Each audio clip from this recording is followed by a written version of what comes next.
Week 5. I'm a little behind on filming this. I don't have a desk today. Roll the intro.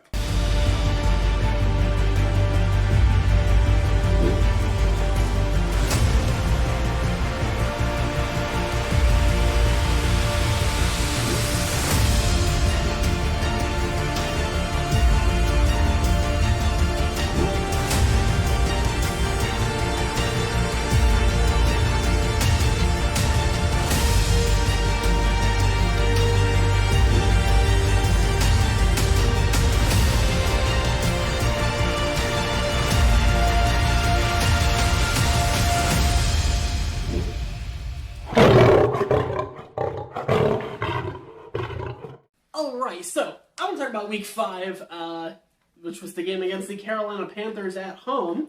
I'm going to start with the few negatives that I think there were in this game, because overall I think the Lions played very well in this game, but there were a couple of negatives that I want to talk about before I get into the positives. We have to play in the third quarter. I touched on it a little bit last week with the Green Bay Packer game, but truly, they just start way too slow in the third quarter. They'll come out with a lot of oomph and a lot of energy in the first half, and then it just completely dies out in the third quarter. In this game, they were able to recover in the fourth, but sometimes you can't always do that, especially when you play a better team than the Carolina Panthers. Also, the reason why the third quarter was so bad this week was honestly because we completely forgot that we had running backs. There were no rushing attempts in the third quarter. They tried to get too cute with a lot of play actions and a lot of things with Jared Goff, and he does that very well, and he even did that very well in this game earlier on in the game. But you just cannot not hand the ball off to really what has been the core of the offense, which has been running the ball so far. There were also way too many drops, especially in the first half. The second half was calmed down a little bit, but it didn't end up mattering because, again, it's the Carolina Panthers. They're not very good. I don't think they have a win yet on the year. But when you play a better team, you can't have those mistakes. And I saw also a lot of third down conversions from the Panthers. They actually had a higher third down conversion rate than the Lions did this week, which cannot happen going forward. It's not that the Lions were bad on third down necessarily. They were around league average, but they just allowed a lot of conversions and a lot of plays that you shouldn't allow on 3rd and 12s, which kind of scares me, especially since the secondary is a little injured. But overall, it was still a very good game. Now let's turn to the positives. Jared Goff was extremely efficient in this game. He had a high 70s, low 80s overall completion percentage. He was very solid. Had 2 touchdowns. David Montgomery, 109 yards on 19 carries. That is a 5.7 yards per carry average. That is the biggest thing that I've had against David Montgomery. I don't hate him as a player. I like his style. But he's just not very efficient. And I value efficiency, especially in running backs when, they might not get that many carries because they have split backfields nowadays in the NFL. But 5.7 is a very respectable number, and it really helps the long run that he had, that he bounced off of the offensive lineman. That was probably his best run all year. Plus, he got the touchdown. Good for my fantasy team. Craig Reynolds, who was not even going into the game, wasn't even a backup running back. It was Knight, but he got injured because Jahmyr Gibbs wasn't playing in this game either. So Craig was basically their 4th-string running back, and he was excellent. He even outdid Montgomery on yards per carry. I think he had 7-something. He was very efficient. I think they should give him the ball more, especially since Gibbs, taking some time to acclimate to the NFL.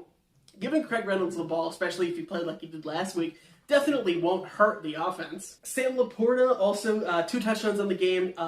Like I said, I'm very excited about him. I think they actually found a really good tight end in the draft from Tight End University. And the 49ers even copied the trick play that the Lions had that resulted in touchdowns in both of those games for the 49ers later on in the week. So that was really cool to see. You never see any team prior to this year copying the Lions. And then the biggest thing with this offensive performance to me is that there were no real standouts, at least in terms of numbers.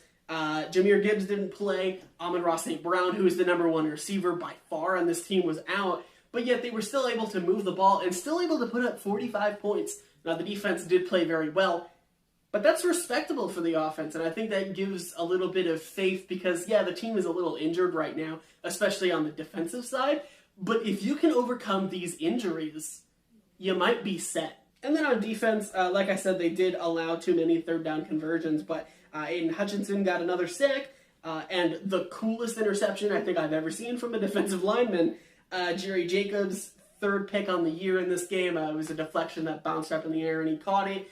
Very good to just be able to track that ball and make sure that it doesn't just hit the ground.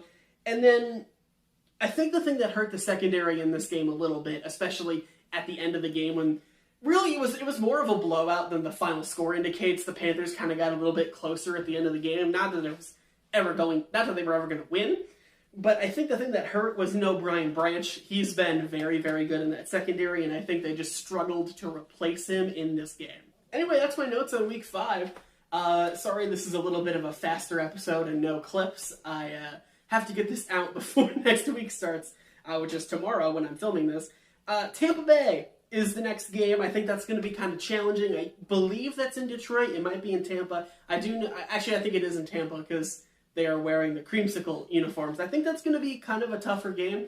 On paper, going into the year, the Bucs were kind of written off as a team that obviously wasn't going to do anything, but Baker Mayfield has been pretty good so far, and the defense still has a lot of pieces left from when they won that Super Bowl 3 years ago. So it's going to be an interesting game. I hope they keep it close.